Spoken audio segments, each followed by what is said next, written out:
नमस्कार दोस्तों, एक बार पुनः के रिवीजन की ऑनलाइन क्लासेस में मैं ऋषि कुमार आपका हार्दिक स्वागत करता हूं। कल हम चर्चा कर चुके थे वर्णमाला की, साथ ही साथ व्याकरण की परिभाषा, उसके साथ ही साथ हमने चर्चा करी ध्वनि क्या होती है, लिपि क्या होती है, वर्ण क्या होते हैं, अक्षर क्या होते हैं, शब्द क्या होते हैं। इसके अलावा हमने शब्दों को काउंट करने का तरीका भी सीखा। साथ ही साथ हमने आगे सीखा कि पद क्या होते हैं और वाक्य क्या होते हैं। ठीक है, तो इस बात को ज़रा सा रिप्रेजेंट कर देता हूँ। मैंने कल आपको एक बात समझाई थी कि हिंदी की शुरुआत हुई तो हुई कहाँ से।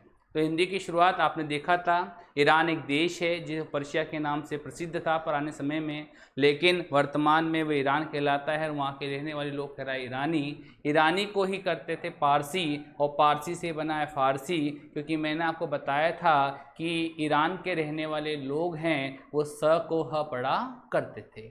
तो इसी प्रकार भारत में रहने वाले जो सिंधु के पार रहने वाले जो लोग थे उनको वे कहा करते थे हिंदू, और हिंदू से ही बना है हिंदुस्तान। इतनी बात मैं आपको बता चुका था कल।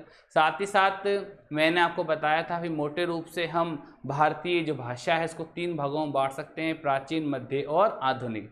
प्राचीन में मैंने कहा था संस्कृत के 2 भेद बताए थे, लौकिक और वैदिक। वैदिक में वेद रचे गए हैं, लौकिक संस्कृत के अंदर रामायण और महाभारत की हुई है रचना। उसके बाद पाली, पाली के बाद प्राकृत, प्राकृत के बाद अभ्रंश। अभ्रंश का मतलब होता है बिगड़ा हुआ या टूटा फूटा रूप। मैंने कहा था कि भाषा को बदलने के लिए 1-2 वर्ष नहीं लगते, कम से कम 100 या 150 साल लगते हैं। तो इनके बीच में हमने गैपिंग 500 वर्षों का दिया था, और एक सोर्स यानी अभ्रंश और सोर्स यानी अभ्रंश से ही निकली है हिंदी।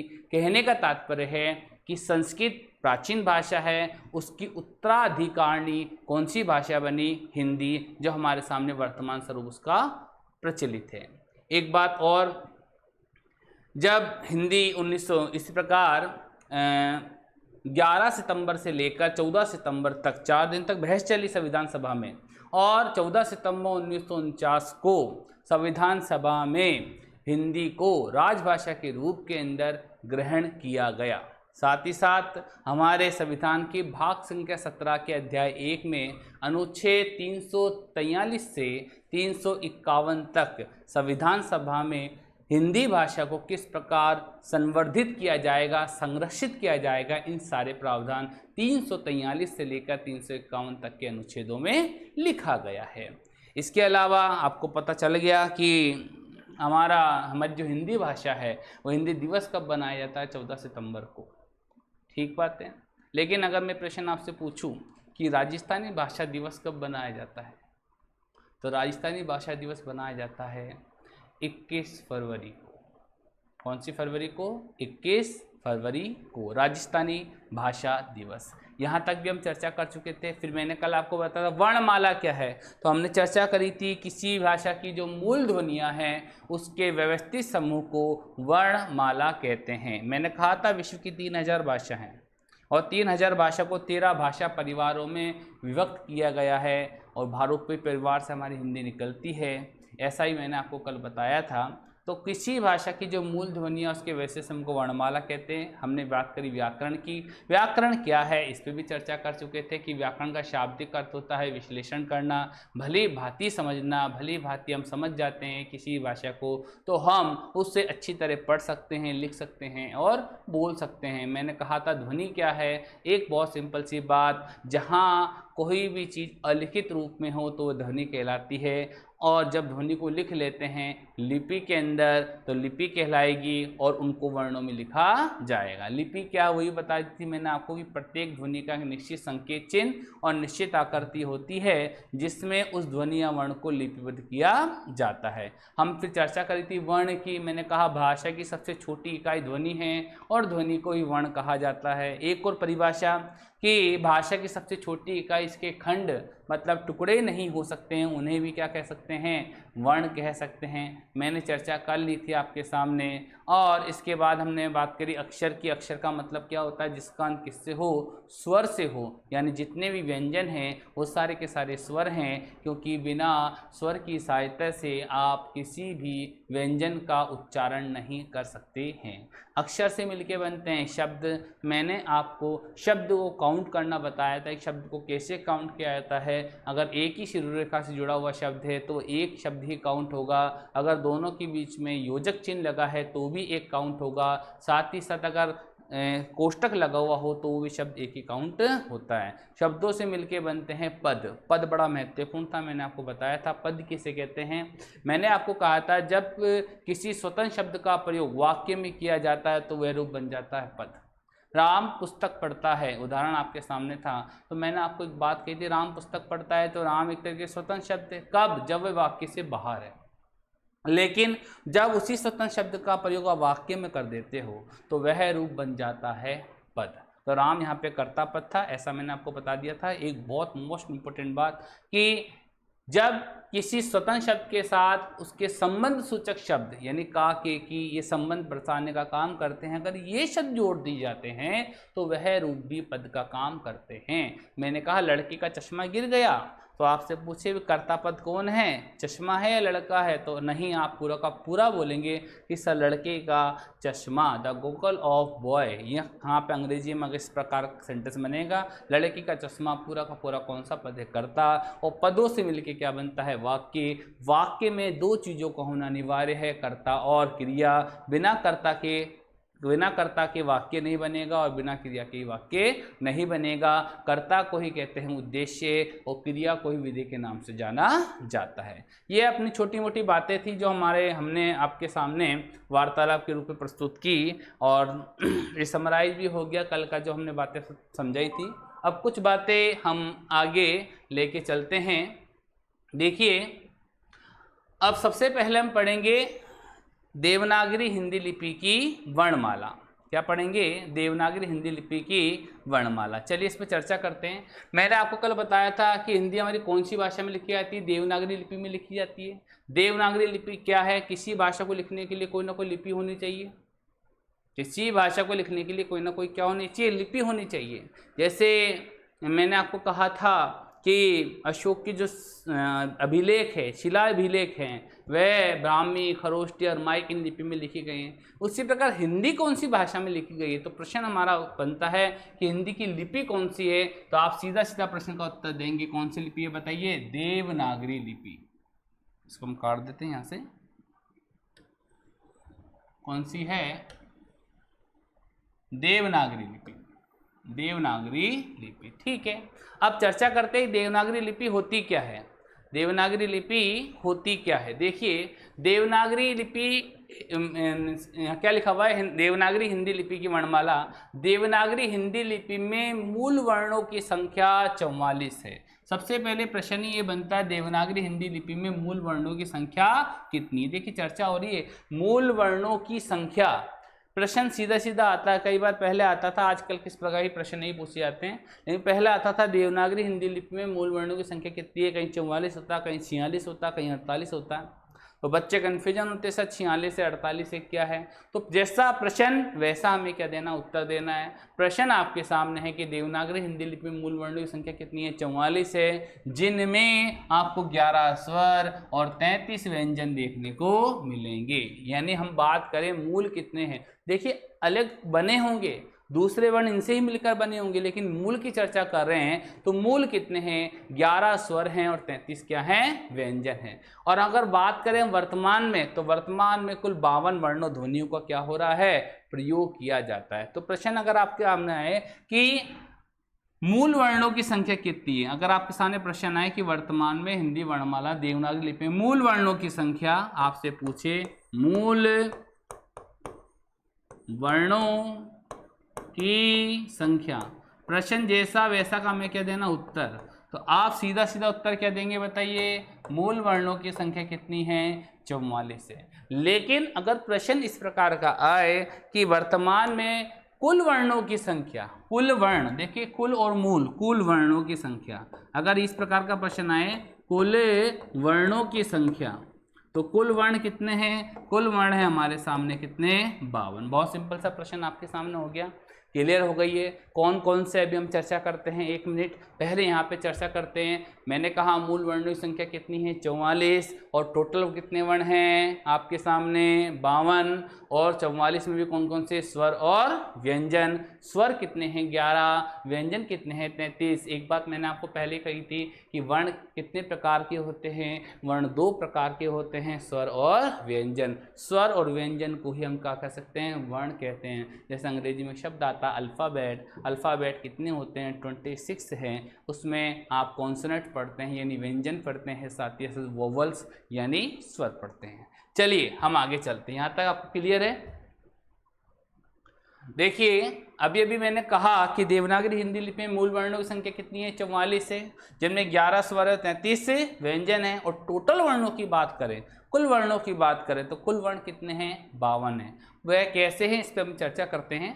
देखिए देवनागरी हिंदी लिपि की वर्णमाला में इनको पढ़ना है। जब तक हमें वर्णों पर अधिकार प्राप्त नहीं होगा आप किसी भाषा को नहीं सीख पाएंगे। किसी भाषा को सीखने का सबसे पहले मूल मंत्र क्या है? उनके वर्णों पर अधिकार प्राप्त करना। देखिए तो स्वर कितने हैं बताइए? 11। हमें सर पता चल गया कि स्वरों की संख्या कितनी है? 11। आपसे पूछे कि स्वर कितने हैं साहब, तो स्वर आपके सामने कितने हैं? स्वर कितने हैं? स्वर है आपके सामने 11। बहुत सिंपल सी बात, 11 स्वर। ठीक है, अब 11 स्वर कैसे हैं चर्चा करेंगे। अगर हम बात करते हैं अपभ्रंश में, तो अपभ्रंश जो मैंने अभी आपको बताया था, प्राकृत के बाद अपभ्रंश आया था, उसमें स्वरों की संख्या केवल 8 ही थी। फिर लगातार स्वर और बढ़े, 10 हुई। फिर लगातार एक स्वर और लिया गया, उस फिर संख्या कितनी हो गई? 11। तो बात का विषय है, हम चर्चा करेंगे। सबसे पहले चर्चा कर रहे हैं कि स्वरों की संख्या कितनी है? 11। बार बार प्रश्न आता है, तो स्वर की संख्या कितनी है? 11। भाई कौन कौन से? अ आ ई उ री ए ऐ ओ औ अन अह। आपसे पूछे है तो आप अनह को ही बोलते हैं।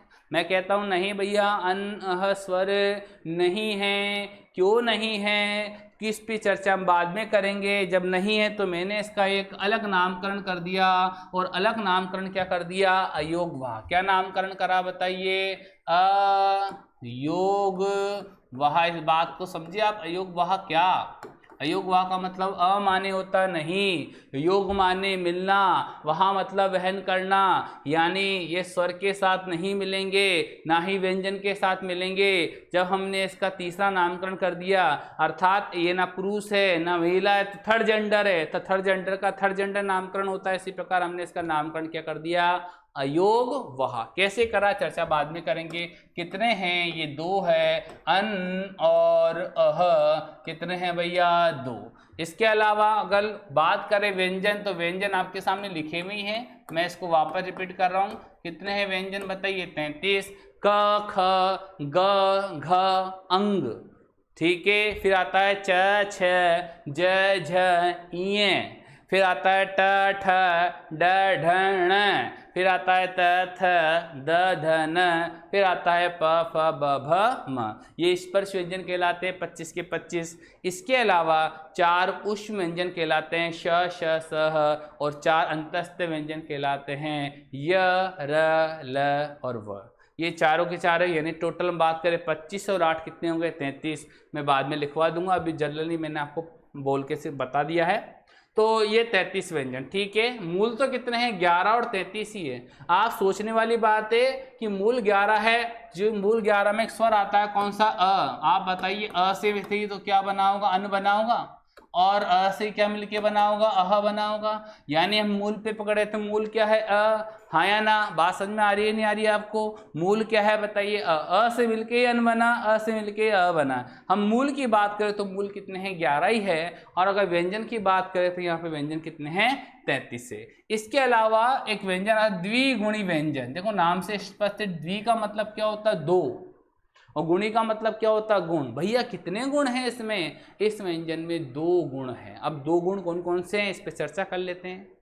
इसके से पहले इसके 1-2 नाम वो लिखते हैं। इसका एक और नाम है ताड़न जात।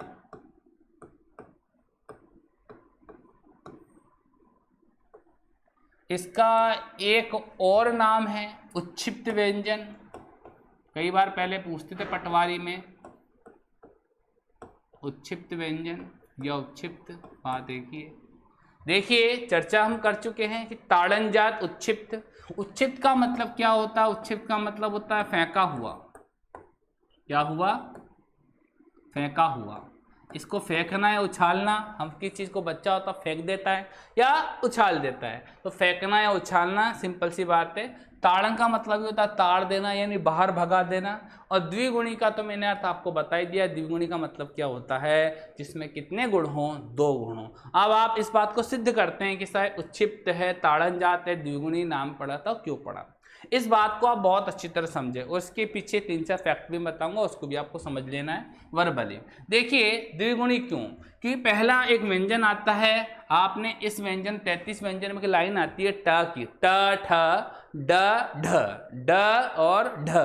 ठीक है, अंग्रेजी में डी और डी एच लिखते हैं। अंग्रेजी में क्या लिखते हैं? डी और डी एच। तो हम लिखते हैं यहाँ पे ड और एक क्या लिखते हैं? ढ। बहुत सिंपल सी बात है, समझ में आ गई वाली बात। तो हम इस पे चर्चा करते हैं। अब देखो पहला व्यंजन कौन सा है? ड। आप पढ़ें इसको। पहला कौन सा है? ड। और दूसरा क्या है? ढ। पहला क्या है? ड और दूसरा क्या है? ढ। चलो ये तो इसमें ही काउंट हो जाएंगी, किसमें? 33 के 33 व्यंजन में। तो पहला गुण तो इसमें था ड और ढ का, लेकिन जब इस ड के नीचे क्या लग गया? नुक्ता, और ढ के नीचे भी क्या लग गया? नुक्ता, तो ये बन गया ड़ू। क्या बन गया? ड़ू। और दूसरा क्या बन गया? ढू। ड़ू ढू। देखिए आपकी जुबान उठेगी और मूर्धा को स्पर्श करेगी, ऊपर उठेगी जबान। मूर्धा, मूर्धा का मतलब होता है खुरदरा, सब चर्चा करेंगे अभी। उस पे जाकर जबान क्या करेगी बताइए? लुढ़केगी और ऐसा लगेगा वर्णों को ऊपर होगी, ड़ ऊपर हो रही जबान, और मूर्धा को छू करके ड़ ड़, तो ऐसा लग रहेगा वर्णों को बाहर की साइड क्या कर रही है? फेंक रही है, या वर्णों को बाहर की साइड क्या कर रही है? उछाल रही है। इस कारण जब हम ड़ ढ़ पढ़ते हैं तो इस कारण हमको ऐसा लगता है कि वर्णों को बाहर की फेंक रही है, उछाल रही है। इसका नाम के पर क्या पड़ा? उत्क्षिप्त व्यंजन। ताड़न का मतलब होता है ताड़ देना। और द्विगुणी क्यों? पहला गुण तो किसका था? ड और ढ का, लेकिन जैसे ही मैंने इन 2 वर्णों के नीचे क्या लगा दिया? नुक्ता लगा दिया, नया वर्ण की उत्पत्ति हुई है, व्युत्पत्ति हुई है, नया वर्ण हमने व्युत्पन्न किया है। तो ड़ ढ के साथ जब ड और ढ के साथ हमने नुक्ता लगा दिया तो इसका उच्चारण क्या हो गया? ड़ ढ़ ड़ ढ़ ड़ ढ़। उच्चारण करना आपको प्रैक्टिस करनी पड़ेगी। तो एक नया गुण उत्पन्न हो गया ड ढ के साथ, इसका नामकरण क्या पड़ा? द्विगुणी व्यंजन। क्या मेरी बात आपको समझ में आ गई है? मैं वापस रिपीट कर रहा हूँ। पहला इसमें गुण किसका था बताइए? पहला गुण था इसमें ड का और किसका? ढ का। लेकिन जब इन वर्णों के नीचे हमने क्या लगा दिया? नुक्ता लगा दिया। ये बिंदी जो लगी हुई है साइड के अंदर, साइड में नहीं सॉरी नीचे लगी हुई है, उसे हम क्या बोलते हैं? नुक्ता। ये नुक्ता लगा दिया तो इसमें नया गुण उत्पन्न हो गया ड़ और ढ़ का। ड़ और ढ़ का नया गुण उत्पन्न होने के कारण इनका नामकरण क्या पड़ा? द्विगुणी व्यंजन। पहली बात। दूसरी बात, इन्हें उत्क्षिप्त व्यंजन क्यों कहे? क्योंकि जब इन वर्णों का हम उच्चारण करते हैं तो जीभ अपने उच्चारण स्थल को छूकर वर्णों को बाहर की साइड क्या करती है? फेंकती है, और फेंकने के कारण का नामकरण क्या पड़ा? उत्क्षिप्त व्यंजन। इसे ताड़न जात भी कहते हैं। ये सारी बातें आपको बाद में पता चलेगी। इसके साथ साथ इसकी 1-2 बातें और महत्वपूर्ण, इस पर हम चर्चा कर लेते हैं।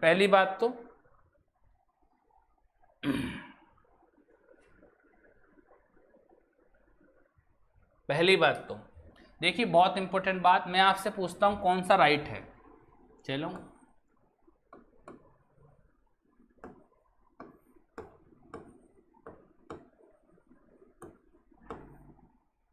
ठीक है, पहला या दूसरा? इसमें से पहला राइट है या फिर दूसरा राइट है? तो कई बच्चे पहला बताएंगे और कई बच्चे क्या बताएंगे? दूसरा। कोई दिक्कत नहीं है, आप बताओ कौन सा राइट है, पहला या दूसरा? अच्छा ये को लिख देता हूं मैं आपकी सुविधा के लिए।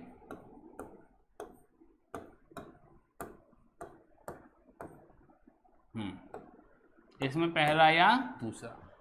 तो देखिए इसमें दूसरा क्या है, गलत है, और इसमें पहला क्या है, गलत। आप बोल सकते सर क्यों?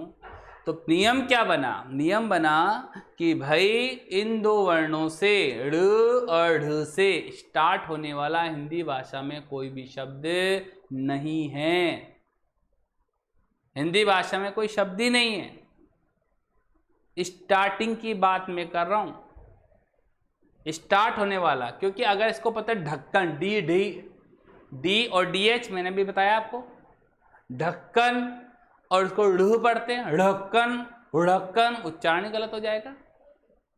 इसको क्या पढ़ते हैं, डमरू, और इसको डमरू, यूं पढ़ता डमरू, उच्चारण गलत हो जाएगा। और हिंदी भाषा क्या है, एक वैज्ञानिक भाषा है। ये बात ध्यान कर लेना कि हिंदी एक ऐसी भाषा है जिसमें जैसा लिखा जाता है वैसा ही पढ़ा जाता है, वैसा ही बोला जाता है। अंग्रेजी की तरह नहीं है, तो अंग्रेजी में पीयूटी पुट और बीयूटी बट हो जाता है। अंग्रेजी में हम क्या बोलते हैं, पीयूटी पुट, और इसको क्या पढ़ रहे हैं, बट, जबकि इसको बुट पढ़ना चाहिए। तो अंग्रेजी भाषा में ऐसा हो सकता है, हिंदी भाषा में ऐसा नहीं हो सकता। हिंदी भाषा तो विश्व की जितनी भी भाषा हैं उन सभी में क्या है, वैज्ञानिक भाषा है, क्योंकि उसमें जैसा लिखा जाता है वैसा ही पढ़ा जाता है, वैसा ही बोला जाता है। तो बहुत सिंपल सी बात, पहला नियम क्या बना कि इन दो वर्णों से स्टार्ट होने वाला हिंदी भाषा में कोई शब्द नहीं है। तो पहला नियम हम लिख लेते हैं, ड वे ढ से, रूढ़ से शुरू होने वाला हिंदी भाषा में कोई भी शब्द नहीं है। बहुत इंपॉर्टेंट बात हो गई। यहाँ पर हम शब्द शुद्धि की बात कर रहे हैं। जैसे आप पढ़ोगे ना आगे आके शब्द शुद्धि क्या होती है, तो ये सारे शब्द शुद्धि है। एक लिखता है ढाका, बांग्लादेश की राजधानी कौन सी है, ढाका। अब इसको ऐसे लिख दिया, कईयों ने इसको ऐसे लिख दिया, तो ये क्या है भैया, गलत। ये क्या है, राइट। एक होता है ढाबा, कई जगह आपने गुड्डन का ढाबा, पंजाबी ढाबा, हमारे यहाँ पंजाबी ढाबा भी लिखा हुआ है। तो ढाबा पर ढेक के नीचे क्या लगाए थे, बिंदी। तो मैं उनको बोलता भाई ये गलत है, क्योंकि ये ढाबा नहीं है, ढाबा हो गया। चाण करे, ये ढाबा नहीं ढाबा हो गया, तो ये शब्द क्या है, गलत है। तो पहला नियम हमारे सामने आ गया कि ड़ और ढ से शुरू होने वाला हिंदी भाषा में कोई शब्द नहीं है। हाँ, ये बीच में जरूर आ जाएंगे, जैसे सड़क बीच में आ सकते हैं, ठीक है, बीच में आ सकते हैं, अंत में आ सकते हैं, लेकिन स्टार्टिंग में कभी भी नहीं आएंगे। तो पहले वाला नियम शायद आपको मेरे ख्याल से क्लियर हो गया होगा। मैं क्या कहना चाहता हूँ कि हिंदी भाषा में इनसे स्टार्ट होने वाला कोई भी शब्द नहीं है, पहले नंबर वाली बात। तो ये क्या बीच में आ जाएंगे, बिल्कुल आ जाएंगे। अंत में आ जाएंगे, बिल्कुल आ जाएंगे। अंत के अंदर, शुरुआत में कभी भी नहीं आते हैं। दूसरी नंबर इंपॉर्टेंट जो बात है, उस बात को भी आप समझें कि कभी भी, जैसे अच्छा एक शब्द लिख देता हूँ मैं यहाँ पे, रोड, और आपसे पूछे बताइए कौन सा राइट है, पहला या दूसरा। तो मैं कहता हूँ 99% लोग बोलेंगे साहब ये वाला क्या है, सही है, और ये वाला क्या है, गलत है। जबकि मैं कह रहा हूँ ये वाला क्या है, राइट है, ये वाला क्या है, गलत है। आप बोलो सर कैसे, कैसे? तो मैं एक बात और बताना चाहता हूँ, ये ड़ और ढ कौन सी भाषा का शब्द है, हिंदी भाषा का शब्द है। और रोड शब्द कौन सी भाषा का शब्द है, अंग्रेजी भाषा का शब्द। अंग्रेजी देखिए, एक शब्द आता है ROAD। अब देखिए RO रो, और D को क्या हो गया, ड। तो इसके नीचे नुक्ता लगाने की बताइए आवश्यकता पड़ रही है क्या आपको? नहीं पड़ रही है ना, तो जबरदस्ती नुक्ता क्यों लगाएं। एक और शब्द हो गया ऐसे रेडियो, ओ होता है, यो नहीं होता, ध्यान कर लेना थोड़ा सा, यूँ लिख दिया। और दूसरा शब्द मैंने ऐसा लिख दिया सॉरी इसको हटा देता हूँ, रेडियो। तो कौन सा राइट है भैया, राइट है, ये गलत है। कि रेडियो शब्द कौन सी भाषा का शब्द है, रेडियो शब्द भी अंग्रेजी भाषा का क्या है, शब्द है। इस बात को जरा ध्यान करना है। तो भाई अंग्रेजी भाषा का कोई शब्द यदि हिंदी भाषा में लिखा जाता है तो उस हिंदी भाषा में ड़ और ढ का प्रयोग नहीं होता है। ठीक है, तो मैं यहाँ पे साफ साफ लिख रहा हूँ क्या, कि अंग्रेजी भाषा के शब्दों में ड़ और ढ, ऋ व ढ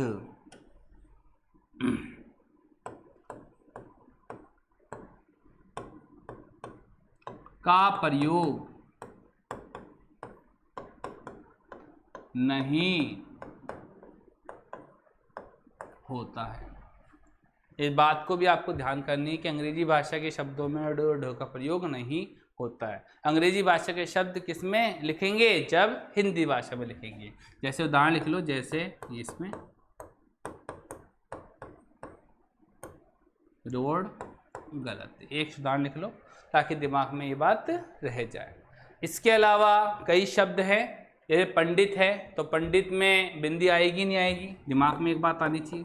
हिसाब पंडित में लिखा, ऐसे बिंदी आएगी नहीं आएगी, तो भाई बिंदी आएगी नहीं आएगी, आप बताओ भाई पंडित में बिंदी नहीं आएगी। क्यों नहीं आएगी? अब पंडित को आप ऐसे लिखो या ऐसे लिखो, बात एक ही है, क्योंकि अभी आपको पता चल जाएगा। ये जो अनुस्वार है ये है डे का पंचम वर्ण है, इस पर हम चर्चा करेंगे अभी कि जो अनुस्वार है वो डे का क्या है, पंचमा अक्षर है, पंचम वर्ण है। अब कैसे, तो यहाँ पे नियम क्या बना, अगर अनुस्वार हो या फिर अनुस्वार हो, या अनुस्वार का मतलब या अर्धचंद्र बिंदु हो, ठीक है, तो बाद वाले वर्ण में कभी भी ड और ढ का प्रयोग नहीं होगा। तो थर्ड वाला लास्ट वाला नियम एक को लिख लेते हैं कि अनुस्वार होने पर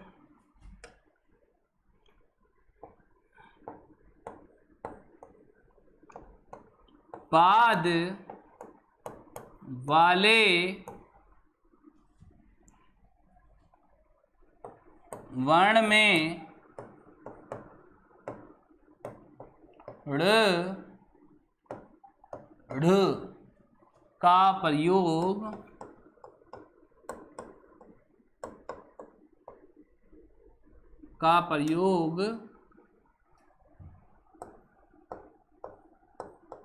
नहीं होगा। जैसे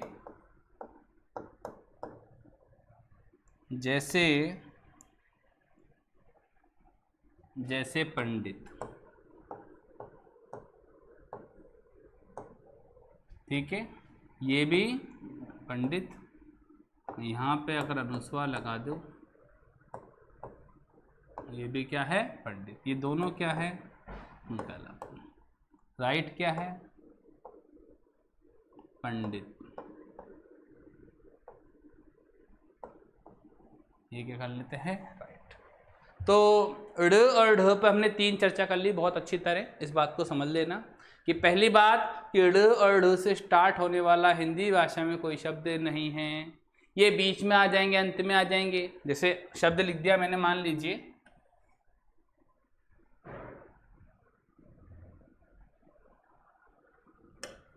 जैसे शब्द लिख दिया मैंने यहाँ पे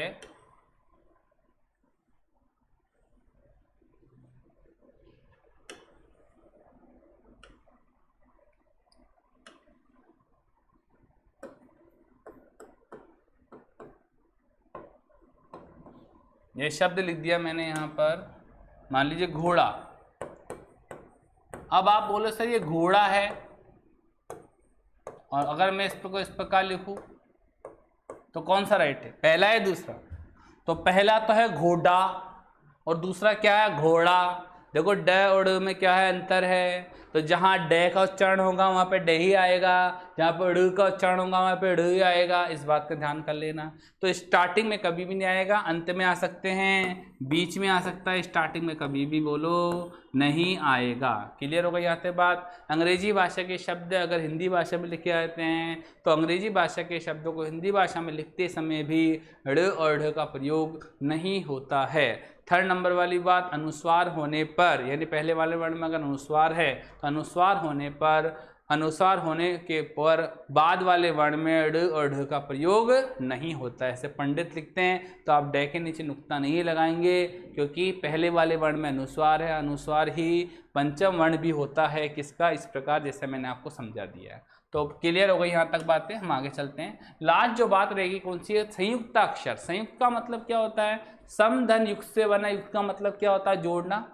युक्त योग, योग का मतलब क्या होता है, जोड़ना। तो संयुक्त अक्षर कितने होते हैं, 4। पहले 3 ही थे, पहले ये 3 ही थे। कौन कौन से थे, पहले क्षत्रज, ठीक है, बाद में ये श्रेय को बाद में जोड़ा गया। तो धीरे धीरे लगातार हिंदी भाषा में परिवर्तन होते रहे हैं।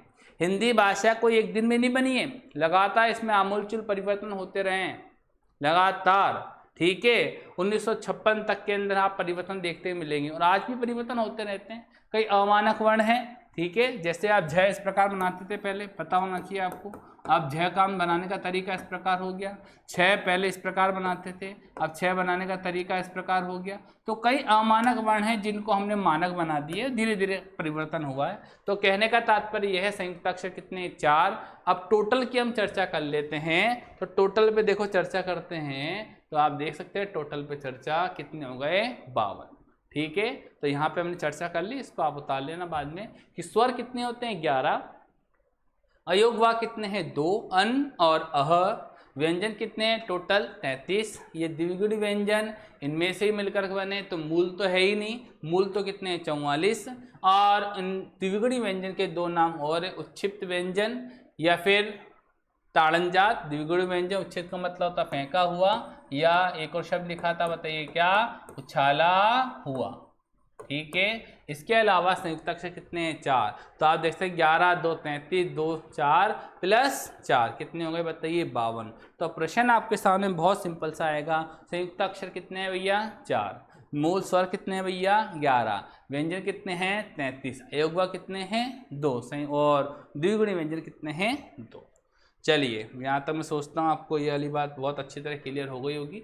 तो हम स्वरों पे आते हैं। सबसे पहले हम स्वर से चलेंगे। स्वर से लेकर हम कहाँ तक पहुँचना है, संयुक्त अक्षर तक। जब तक हम स्वर से स्टार्ट करेंगे और संयुक्त अक्षर तक नहीं पहुँचेंगे तब तक हमारी वर्णमाला कंप्लीट नहीं होगी। तो वर्णमाला कंप्लीट करने के लिए हमें किससे स्टार्ट करना पड़ेगा, स्वर, ठीक है। अगर प्रश्न आपसे पूछा है स्वर होते क्या हैं, क्या होते हैं स्वर, तो बहुत सिंपल सा एक मन में उत्तर आप प्राप्त कर सकते हैं कि स्वर क्या, जिनका उच्चारण स्वतंत्रता पूर्वक किया जा सके। स्वतंत्रता का मतलब बीच में कोई आड़ नहीं आए, कोई बाधा नहीं आए। बाधा उपस्थित होगी तो आपको कठिनाई आएगी कोई भी चीज़ करने में। तो स्वर क्या है, जिनका उच्चारण कैसा किया जा सके, स्वतंत्रता पूर्वक। स्वतंत्रता पूर्वक का मतलब क्या, आज़ादी के साथ, कोई बीच के अंदर टेंशन नहीं हो, कोई बाधा नहीं आए, उन्हें क्या सकते हैं, स्वर कह सकते हैं। तो देखिए परिभाषा, और जिनमें बाधा उत्पन्न हो जाए, बाधा से तात्पर्य क्या कि जुबान जो आपकी है, जीभ जो आपकी है, वो अपने विभिन्न उच्चारण स्थलों को क्या करने लगे, स्पर्श करने लगे, तो उन्हें क्या कहेंगे, व्यंजन कहेंगे। तो यहाँ पे परिभाषा को समझते हैं। पहली बात, अच यानी स्वरों का परिचय, यानी स्वर का एक और नाम क्या है, स्वर का एक और नाम है अच। संस्कृत में इसका नाम होता है अच, ठीक है। संस्कृत यदि आपको आती होगी तो आपको पता चल जाएगा, संस्कृत में एक और बोलते हैं अच। यानी अच कहो या स्वर कहो, बात क्या है, एक ही है। अच यानी स्वरों का परिचय। देखिए परिभाषा क्या वाली, वर्णमाला के ऐसे वर्ण, ऐसे वर्ण, वर्ण में स्वर भी आते हैं, पता होना चाहिए आपको कि वर्णमाला के ऐसे वर्ण जिनका उच्चारण स्वतंत्रता पूर्वक, स्वतंत्रता का मतलब क्या होता है, आज़ादी, पूर्वक का मतलब होता है के साथ, यानी आज़ादी के साथ किया जाता है। अर्थात जिनके उच्चारण में किसी अन्य ध्वनि स्वर की सहायता नहीं ली जाती है, उन्हें स्वर कहते हैं। भैया किसी की सहायता नहीं ली जाती है, जिनका उच्चारण स्वतंत्रता पूर्वक किया जाता है। तो हमें पता है व्यंजन के उच्चारण में हम सहायता लेते हैं किनकी, बताइए, स्वरों की, क्योंकि बिना स्वर की सहायता से तो आप किसी व्यंजन का उच्चारण नहीं कर सकते हैं। तो यहाँ तक अपनी बात क्लियर होनी चाहिए कि भाई स्वर क्या है, जिनका उच्चारण कैसा किया जाता है, स्वतंत्रता पूर्वक, जिनके उच्चारण में किसी अन्य ध्वनि स्वर की सहायता नहीं ली जाती, उन्हें क्या कहते हैं, स्वर। जैसे मैंने अ, बताइए किसी की सहायता लेनी पड़ी क्या, मैंने कहा आ, किसी की सहायता लेनी पड़ी क्या। लेकिन अगर इसी बात को मैं कहता हूं क, तो क में किसका स्वर आ रहा, अ का, यानी मुझे क के उच्चारण में अ की क्या लेनी पड़ेगी, सहायता। मैंने कहा का, तो का में किसका स्वर आ रहा है, आ का, तो आप बताइए मुझे का के उच्चारण में किसकी सहायता लेनी पड़ेगी, आ की। तो सिंपल सी बात, वर्णमाला के ऐसे वर्ण जिनका उच्चारण स्वतंत्रता पूर्वक किया जाता है, अर्थात जिनके उच्चारण में किसी भी अन्य ध्वनि स्वर, ध्वनि ही क्या है, स्वर है, अन्य ध्वनि स्वर की सहायता नहीं ली जाती है, उन्हें क्या कहते हैं, स्वर कहते हैं। तो परिभाषा एक ही आपको याद होनी चाहिए, बार बार परिभाषा याद करने का मतलब नहीं है, कभी कभी परिभाषा भी परीक्षा में पूछ ली जाती है। तो आप पर याद करना है जिनके उच्चारण में किसी अन्य ध्वनि स्वर की सहायता नहीं ली जाती है।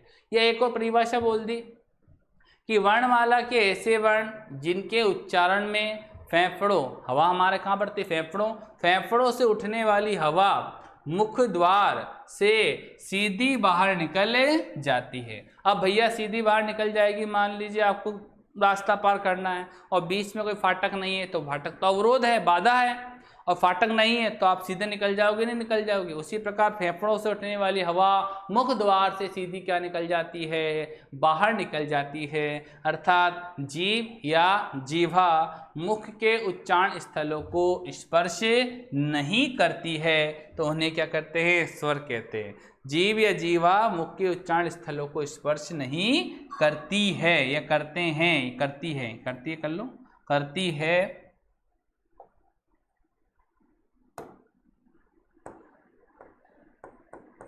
करती है, तो उन्हें क्या कहते हैं, स्वर कहते हैं। यानी एक बहुत सिंपल सी बात है, दोनों परिभाषा का मतलब एक ही है, लिखने का तरीका क्या है, अलग अलग है। ठीक बात है कि इनका उच्चारण स्वतंत्रता पूर्वक किया जाता है। इसमें मैंने सिंपल सी बात कही कि फेफड़ों से उठने वाली हवा मुख द्वार से सीधी क्या निकल जाती है, बाहर निकल जाती है। तो कुछ सिंपल सी बात है, जब जीभ शांत पड़ी रहेगी, हवा जैसी जैसी कंठ से फेफड़ों से उठने वाली हवा कंठ से होती हुई जैसे बाहर निकली, जीभ का उच्चारण स्थान ऐसा का ऐसा ही रहा, उसको कोई प्रयास करने की आवश्यकता नहीं पड़ी, जबकि व्यंजन में पड़ेगी। जब व्यंजन पढ़ेंगे तब चर्चा करेंगे। तो यहाँ पे परिभाषा स्पष्ट हो गई। एक ही परिभाषा आपको याद करनी है कि जिनके उच्चारण में किसी अन्य ध्वनि स्वर की सहायता नहीं ली जाती है उन्हें स्वर कहते हैं, जिनमें सहायता ले उन्हें व्यंजन कहते हैं। मैं व्यंजन पढ़ाऊंगा तब भी इसी बात को वापस दोहराऊंगा। तो हम चर्चा करते हैं स्वर होते कितने हैं। उससे पहले स्वरों की कुछ विशेषताएं होती हैं, इन विशेषताओं पर भी चर्चा कर लेते हैं।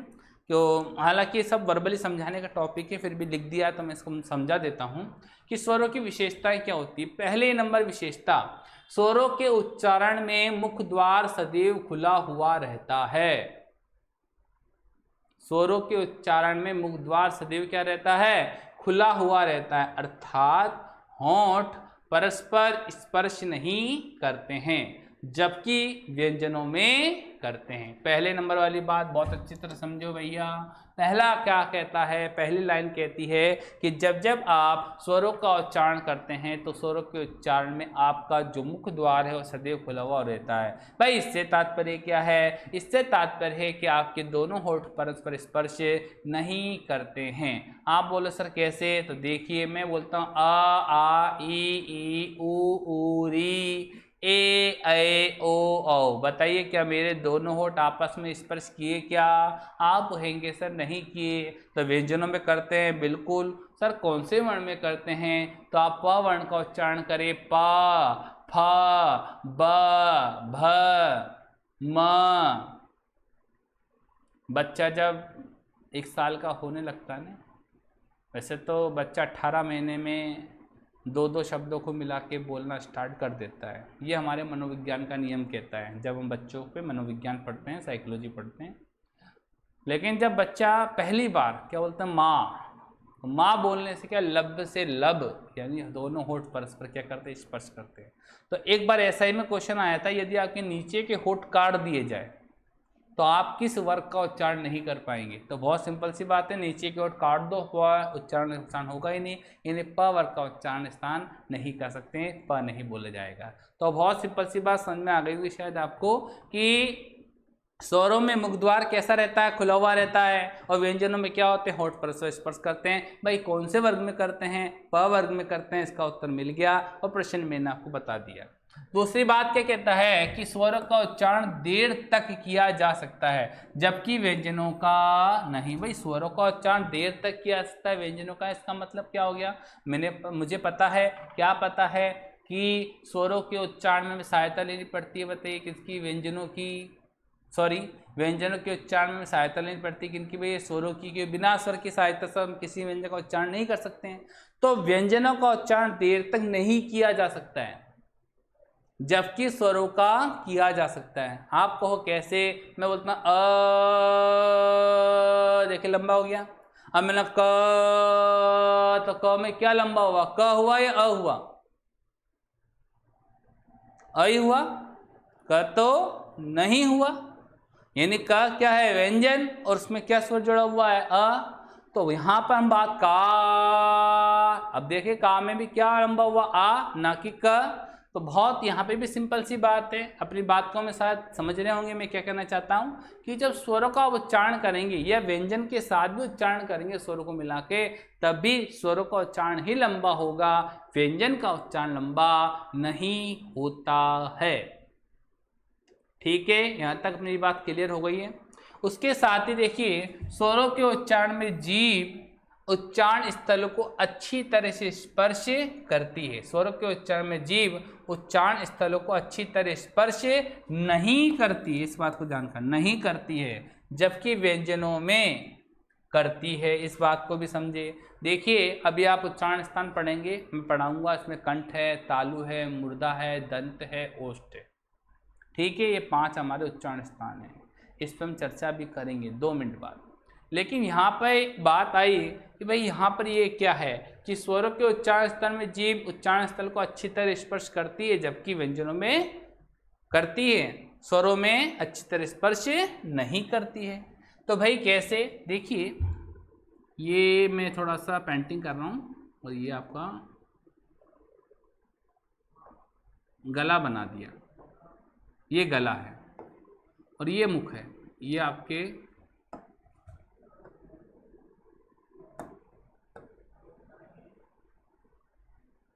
दांत है। ठीक है, ये हमारे दांत हैं। दांतों के जस्ट ऊपर ये खुरदरापन नजर आएगा आपको, दांतों के जस्ट ऊपर ये दांत है, दांत के जस्ट ऊपर आप रगड़ के देखेंगे तो खुरदरापन नजर आएगा, ये स्थान कहलाता है मूर्धा। और उसके जस्ट ऊपर जो चिकना वाला हिस्सा है, आप उंगली रगड़ के दे सकते हैं, चिकना वाला हिस्सा कहलाता है तालु। क्या कहलाता है, तालु। जनरल सी बात अभी मैं बाद में समझाऊंगा आपको। हमने 2 बात करी मूर्धा और तालु की। तालु से ही एक उच्चारण होता है ई का, और तालु से उच्चारण होता है चे का। ई क्या है बताइए, स्वर, और चे क्या है बताइए, अपना व्यंजन। ठीक है, ई क्या है, अपना स्वर, और चे क्या है, अपना व्यंजन। अब उच्चारण करें, अब उच्चारण करते हैं। आप बोले ई, बोले च, उच्चारण करके देखना। ठीक है, अभी देखिए उच्चारण करते हैं हम, बोलो ई और बोलो च। तो ई बोलते समय जीभ स्पर्श तो कर रही है लेकिन हल्का सा स्पर्श कर रही है, लेकिन जैसे आप बोलो च, तो च में जीभ स्पर्श करती है लेकिन अच्छी तरह स्पर्श करती है। एक तो देखिए आप किसी व्यक्ति से मिलते हाथ मिलाते हैं, बहुत सिंपल से टच कर लिया। कई बार आपने सुना होगा कि व्यक्ति से पहचान होती है, जिससे आप हाथ मिलाते हो तो व्यक्ति पहचान होती है उससे आपका कितना घनिष्ठ संबंध है। यदि आपको बस हल्का से टच कर देता है तो उसका मतलब उसकी आपके लिए वैल्यूशन नहीं है, लेकिन अगर वो अच्छी तरह हाथ मिलाता है तो आपको लगता है वो मेरा गहन मित्र है, मेरा उससे घनिष्ठ संबंध है। वही बात मैं यहाँ पर भी कह रहा हूँ कि जब स्वरों के उच्चारण में आप ई का उच्चारण करते हैं तो ई का उच्चारण करते समय भी जीभ तालु से उच्चारण स्थान होता है, लेकिन हल्का सा स्पर्श करती है। लेकिन जैसे आप बोलते हैं च, तो च में जीभ तालु को अच्छी तरह से क्या करती है, स्पर्श करती है। तो यहाँ पे सिंपल सा फंडा क्या हो गया कि स्वरों के उच्चारण स्थान में जीभ उच्चारण स्थान को हल्का सा स्पर्श करती है, जबकि व्यंजनों में क्या करती है, अच्छी तरह से क्या करती है, स्पर्श करती है। लास्ट सभी स्वर क्या होते हैं, घोष और अल्पप्राण। इसकी चर्चा मैं बाद में करूंगा। घोष का मतलब नाद और कंपन होता है, अल्पप्राण का मतलब होता है कम हवा। इसकी चर्चा बाद में करेंगे क्योंकि इसको मैं विस्तार से आगे पढ़ाऊंगा। तो जनरल से हमने चर्चा करी स्वरों की 4 विशेषताएं। स्वरों के उच्चारण स्थान मुख द्वार सदैव खुला हुआ रहता है और स्वरों का उच्चारण देर तक किया जा सकता है। स्वरों के उच्चारण में जीभ उच्चारण स्थल को हल्का सा स्पर्श करती है, जबकि व्यंजन में अच्छी तरह स्पर्श करती है। और सभी स्वर क्या होते हैं, घोष और अल्पप्राण होते हैं। ठीक है, ओके। आगे हम चलते हैं। देखिए स्वरों की विशेषताएं तो हमने चर्चा कर ली है, स्वरों की विशेषता के साथ ही है, इसको तो भले उसके साथ रहने देना।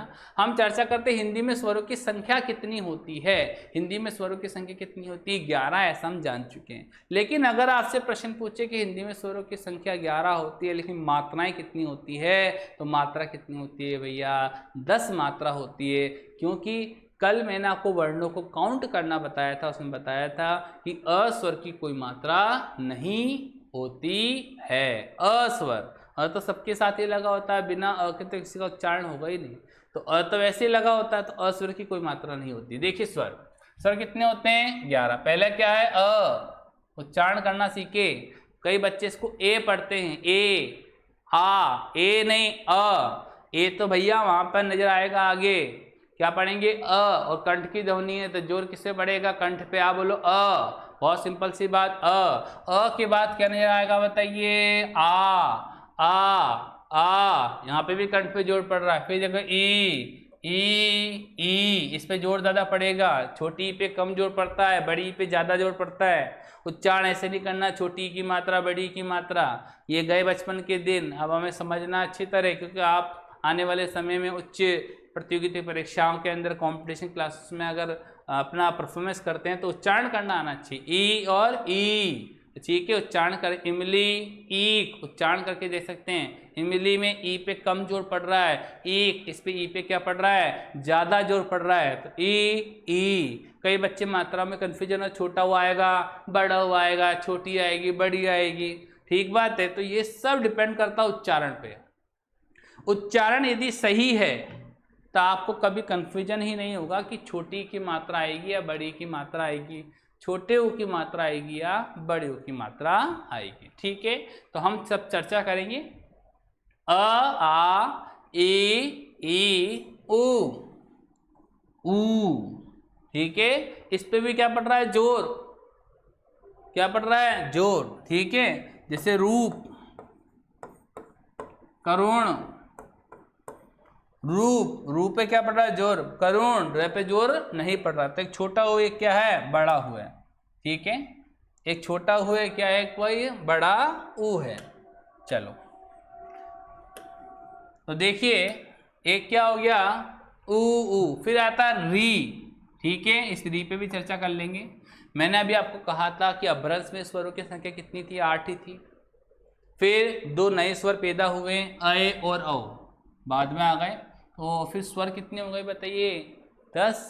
फिर संस्कृत में एक री जो है वो संस्कृत भाषा का शब्द है। संस्कृत भाषा का शब्द क्या, संस्कृत भाषा का वर्ण है।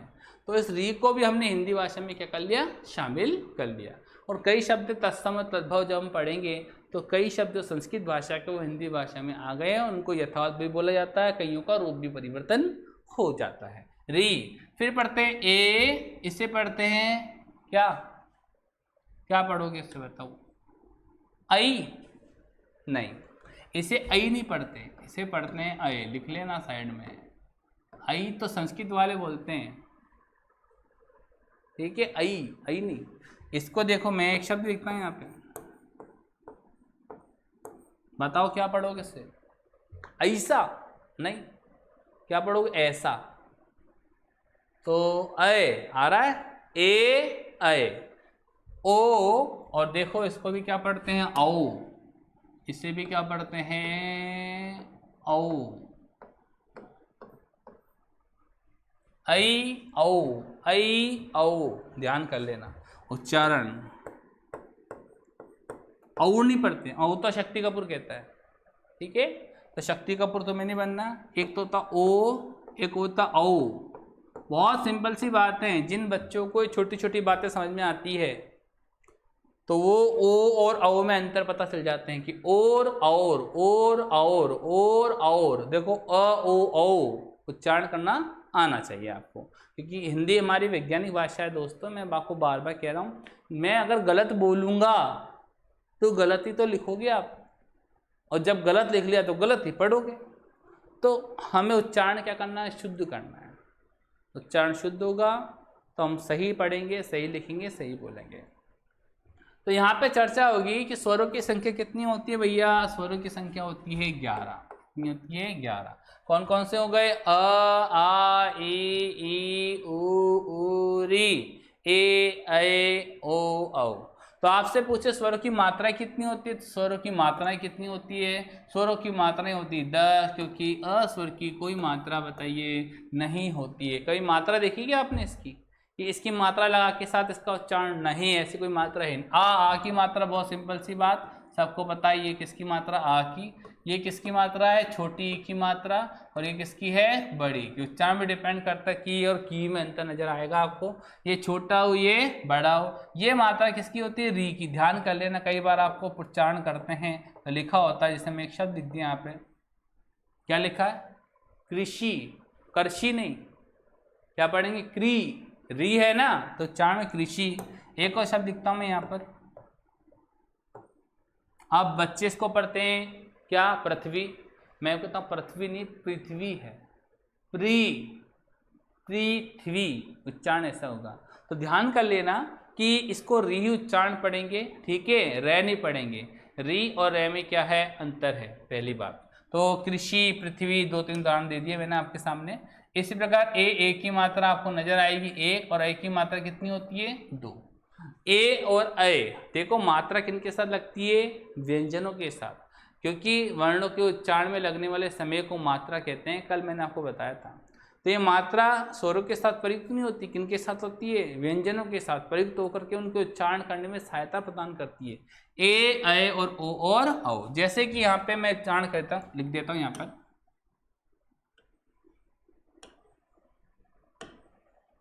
देखिए मैं लिखता हूँ क, तो बताइए क की कोई मात्रा है क्या? नहीं। यहाँ पे हम छोटा सा लिख देते हैं, ये लिख दीजिए व्यंजनों, पढ़ाई लिख देते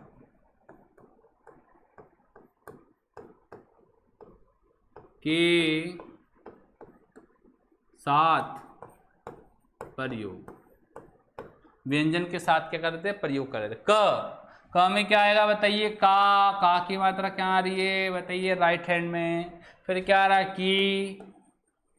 फिर क्या आ रहा है? की। फिर क्या आ रहा है? कू। फिर आ रहा है कू, मात्रा लगाने का तरीका कू।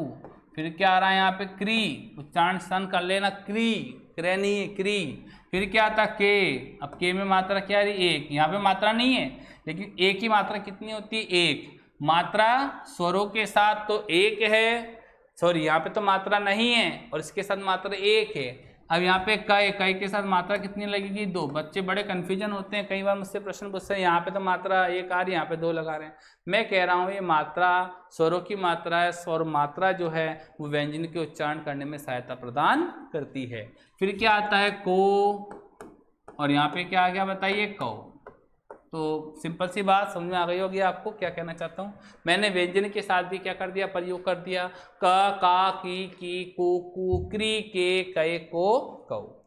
एक बात और लिखी हुई यहाँ पे, जो इस पर चर्चा कर लेते हैं। यहाँ पे वैसे इसको लिखने की जरूरत नहीं थी, लेकिन फिर भी हम यहाँ पे लिख दिए तो समझा देते हैं कि हिंदी में तत्सम री होने के कारण स्वरों की संख्या 11 है, एवं तद्भव री होने के कारण स्वरों की संख्या क्या है? 10 है। इस बात को जरा सा एक्सप्लेन कर लेता हूँ मैं आपको, मेरी बात समझे आप। स्वर आपके सामने निकले, अभी स्वर कितने निकले थे? पहले निकला था अ, फिर क्या निकला था? आ, फिर क्या निकला? ई, फिर क्या निकला?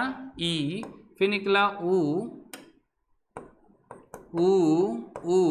फिर निकला री, फिर निकला ए, फिर निकला ऐ, फिर निकला यहाँ पे ओ, फिर क्या आया बताइए औ। ये सारे के सारे स्वर हैं, ठीक है। कितने स्वर है बताइए? 11 स्वर हैं। पहली बात तो एक बात आनी चाहिए, तत्सम क्या होता है और तद्भव क्या होता है। अभी सिंपल से तरीके से बात समझ। तत्सम क्या? तत्सम मैंने कल आपको बताया था कि हिंदी किसकी उत्तराधिकारिणी है? संस्कृत भाषा की। जब बताइए संस्कृत भाषा की उत्तराधिकारिणी है तो हिंदी भाषा किसकी है? संस्कृत की उत्तराधिकारिणी है। तो बताइए जो हिंदी में शब्द है वो संस्कृत भाषा के तो निकल करके आए होंगे, कहीं नहीं नज़र तो अलग तरीके से तो नहीं आए होंगे। तो संस्कृत के जो मूल शब्द हैं तत् धन सम, तत् माने उसके, सम माने समान, किसके समान? संस्कृत के समान। यानी संस्कृत भाषा के वे शब्द जो हिंदी भाषा में यथावत, यथावत का मतलब जैसा इनका रूप है वैसा का वैसा, यथावत बोले जाते हैं, लिखे जाते हैं, पढ़े जाते हैं, वो सारे के सारे क्या है? तत्सम। और तद्भव क्या है? तद्भव वे शब्द हैं जो है तो संस्कृत भाषा के, लेकिन जब हिंदी भाषा में आए तो आने के बाद हमें संस्कृत भाषा के शब्द कठिन होते थोड़े से, तो हमें उच्चारण करने में क्या आती? दिक्कत आती है। जब दिक्कत आई तो हमने क्या करा? हमने उसके उच्चारण करते समय उस शब्दों को मॉडिफाइड कर दिया, बदल दिया, थोड़ा सा कंफर्टेबल बनाने के लिए उनका रूप बदल दिया। और रूप बदल दिया तो वो सारे के सारे रूप के कहलाए तद्भव। बहुत सिंपल सी बात, जैसे कि एक शब्द लिखता हूँ मैं सूर्य, समझना, बहुत सिंपल सी। सूर्य, सूर्य क्या है? तत्सम है। और मैं आपको बताना चाहूँगा सूर्य शब्द का उल्लेख आपको संस्कृत भाषा में भी सूर्य शब्द मिलेगा, क्योंकि सूर्य शब्द तत्सम है। तत्सम का तात्पर्य क्या है? संस्कृत भाषा के शब्द। लेकिन जब सूर्य सूर्य सूर्य सूर्य सूर्य सूर्य सूर्य हम बोलते रहे लगातार, तो हमें इस सूर्य शब्द बोलने में थोड़ी सी क्या हुई? कठिनाई हुई। तो हमने कहा भाई क्या किया जाए? तो भाई इस सूर्य को हमने क्या बनाने लग गए? सूरज। क्या बोलने लग गए बताइए? सूरज। और सूरज बोलने में कठिनाई नहीं हो रही है, तो ये सूरज क्या हो गया बताइए? तद्भव। क्या हो गया बताइए? तद्भव। इस बात को समझे।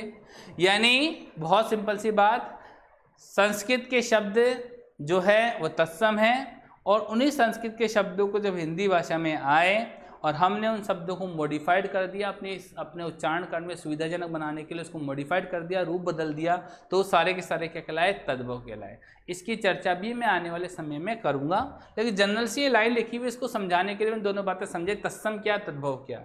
अब देखिए तत्सम क्या, तद्भव क्या है। यहाँ पे ये तो सारे तत्सम के तत्सम ही एक तरीके से, लेकिन जो री है, री को संस्कृत भाषा में तो री लिखा जाता है, हिंदी में री को क्या लिखते हैं? इस प्रकार। जैसे कई व्यक्ति लिखते हैं ऋषभ, और कई व्यक्ति ऋषभ इस प्रकार भी लिखते हैं। तो ये तो अब देखिए आप मुझे बताइए, यहाँ पे री ऐसा का ऐसा है, लेकिन री क्या ये स्वर है क्या? नहीं। अब तो ये क्या हो गया बताइए? व्यंजन। अब क्या बन गया बताइए? व्यंजन। ये री स्वर नहीं रहा। बाकी जितने भी अ को आई लिखते हैं, आ को आई लिखते हैं तद्भव के अंदर, ई को ई लिखते हैं, ई को ई, ऊ को ऊ, ए को ओ को औ को, ऐसा का ऐसा लिख के री का जो तद्भव रूप होता है वो क्या होता है? बदल जाता है। यानी ये ऋषभ है ये तो तत्सम है, और ये वाला ऋषभ है ये क्या है? तद्भव है। तो आपसे कोई पूछे ये तद्भव है, तो भाई तत्सम में री होने के कारण स्वर तो 11 ही है, लेकिन तद्भव में पूछे कि तद्भव में स्वरों की संख्या कितनी है, आप बताओ। तो आप तद्भव में स्वरों की संख्या कितनी बोलेंगे? 10, क्योंकि अब यहाँ पे जो री है ये री इस प्रकार तद्भव में लिखा जाएगा, और ये री फिर स्वर ना रहकर क्या बन जाएगा? व्यंजन बन जाएगा। जब व्यंजन बन जाएगा तो हम इन स्वरों के साथ तो काउंट नहीं करेंगे। बाकी जितने के जितने स्वर हैं उनमें तत्सम में भी उनका वही रूप है जो क्या है? तद्भव में रूप है। तो यहाँ पर भी शायद मेरी वाली बात आपको समझ में आ गई होगी मैं क्या कहना चाहता हूँ।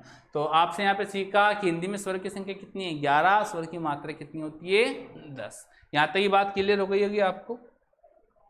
एक बात और आती है संयुक्त स्वरों की संरचना। संयुक्त का मतलब क्या होता है? जिस प्रकार आपसे पूछे कोई संयुक्त अक्षर कितने हैं, तो संयुक्त अक्षर कितने हैं? 4। कौन कौन से? क्ष, त्र, श्र, ज्र, ठीक है ना। संयुक्त अक्षर कितने हैं? 4। ठीक है। अभी आपने पढ़ा क्षय, त्रय, ठीक है, जय और श्रेय। लेकिन आपसे पूछे कि संयुक्त स्वर कितने हैं, तो संयुक्त स्वरों की संख्या भी कितनी होती है, 4 ही होती है।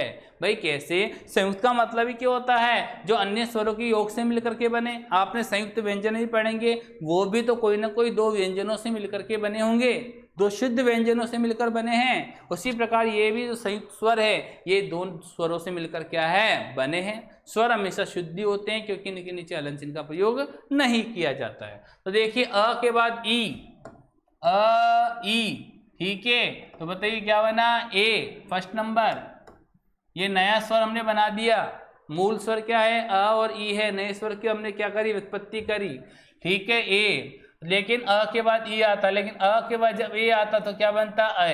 ये दोनों आपको ए और ओ, ठीक है। वापस मैं यहाँ पे लिख देता हूँ समझाने के उद्देश्य से, आपको वाली बात समझ में नहीं आएगी तो। कि देखो गुण संधि का नियम क्या कहता है, गुण संधि का नियम कहता है अगर अ के बाद ई आता है तो क्या बनता है, ए, ठीक है। और अ के बाद ए आएगा तो क्या बनेगा, बताइए, अ। इसी प्रकार नियम आता है अ के बाद उ आएगा तो क्या बनेगा, बताइए, ओ। फिर नियम क्या कहता है, अ के बाद यदि ओ आता है, अ के बाद क्या आता है, ओ आता है तो क्या बनता है, बताइए, ओ, ठीक है। अब देखिए ए, ऐ, ओ, औ, ये बताइए किन से मिलकर के बने हैं, ये मूल स्वरों से मिलकर बने हैं। ये दोनों उदाहरण आपको मिलेंगे गुण संधि के अंदर। जब संधि का टॉपिक पढ़ाएंगे तो गुण संधि में आपको नियम ये का ये देखने को मिलेगा। और ऐ और औ, ये दोनों उदाहरण मिलेंगे आपको वृद्धि संधि के। इसके वृद्धि संधि के। वृद्धि संधि क्यों, क्योंकि इसमें मात्रा की क्या आती है, वृद्धि हो जाती है, तो नामकरण क्या पड़ा, वृद्धि संधि। मैंने यहाँ पे क्यों समझाए, मैंने इस कारण समझाए कि आपको पता होना चाहिए कि ये 4 क्या है, संयुक्त स्वर है। कई बार प्रश्न आ जाता है, संयुक्त अक्षर तो सबको ही पता है 4 है, लेकिन आपसे प्रश्न पूछे संयुक्त स्वर कितने हैं, तो संयुक्त स्वर कितने होते हैं, बताइए, 4 होते हैं। यहाँ तक बात क्लियर हो गई है। हमने स्वरों की परिभाषाएं पढ़ ली, स्वरों की संख्या पढ़ ली, स्वरों की मात्राएं पढ़ ली। संयुक्त स्वर कितने होते हैं, 4 होते हैं, ठीक है। इससे पहले एक बात छूट गई है, इस पे हम आते हैं, इसको मैं मिटा रहा हूँ। चलो, एक बात है छूट गई है। संयुक्त स्वरों की संरचना कितनी होती है, 4। उससे पहले हम स्वरों के उच्चारण स्थान पढ़ते हैं। स्वरों के उच्चारण स्थल, स्थल पढ़ो या स्थान पढ़ो, बात एक ही है। स्थल पढ़ो या स्थान बोलो, बात एक ही है। सबसे पहले क्या आता है, कंठ, समझो मेरी बात। और कंठ से निकलने वाली जो ध्वनि है, इसे आप बोलते हैं कंठे ध्वनि। कौन सी ध्वनि बताइए, कंठीय ध्वनि। कंठ, यह आपका कंठ है, ठीक है।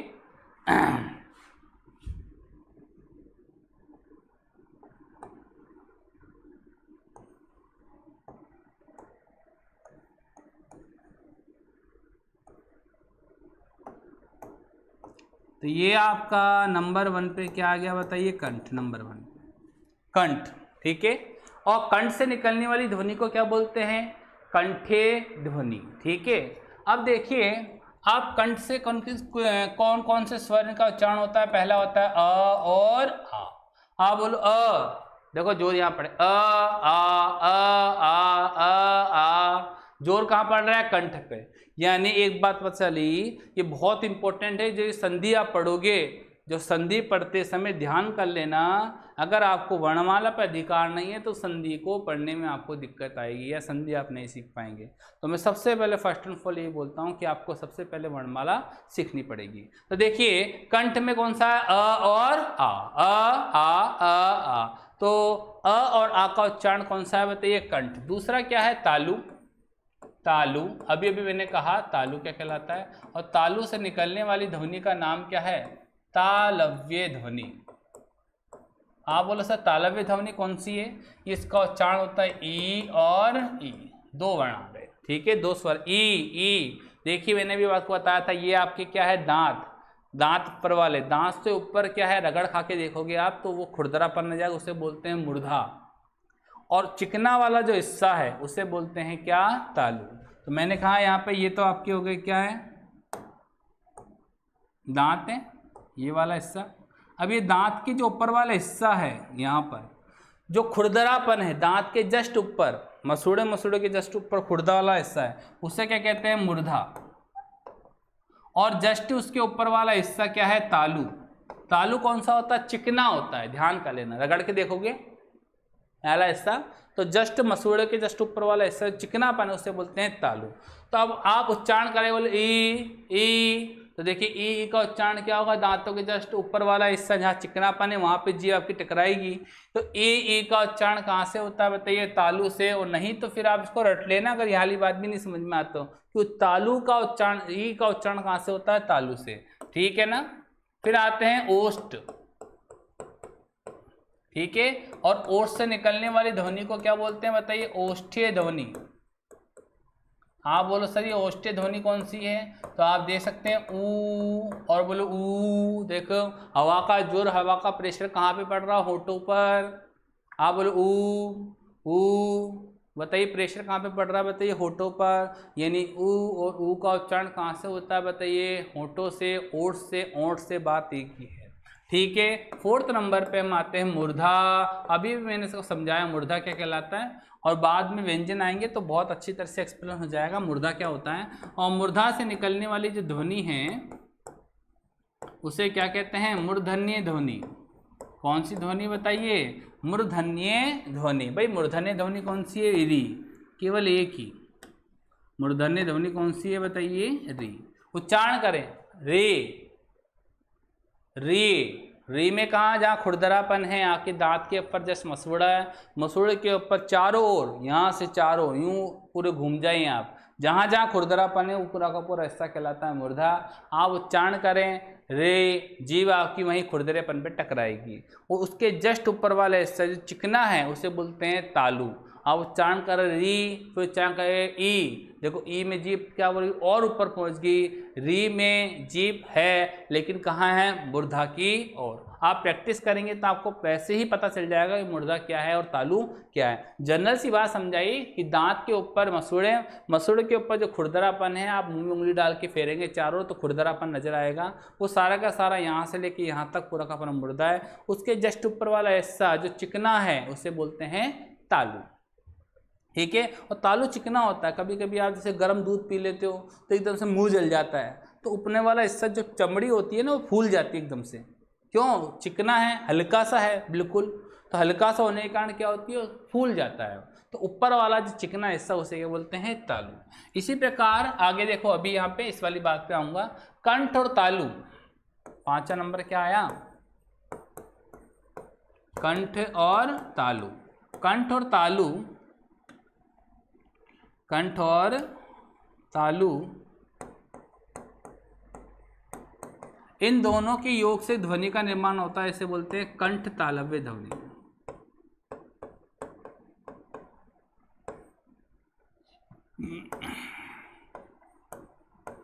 आप बोलो सर कंठ तालव्य ध्वनि कौन सी होती है, तो देखिए यहाँ पे अ के साथ क्या आया, तालु। कंठ और तालु, कंठ और तालु, अ ई क्या बनेगा, ए, और क्या बनेगा, आई। कंठ और तालु के योग से ध्वनि का निर्माण होता है, इसे बोलते हैं कंठ तालव्य ध्वनि।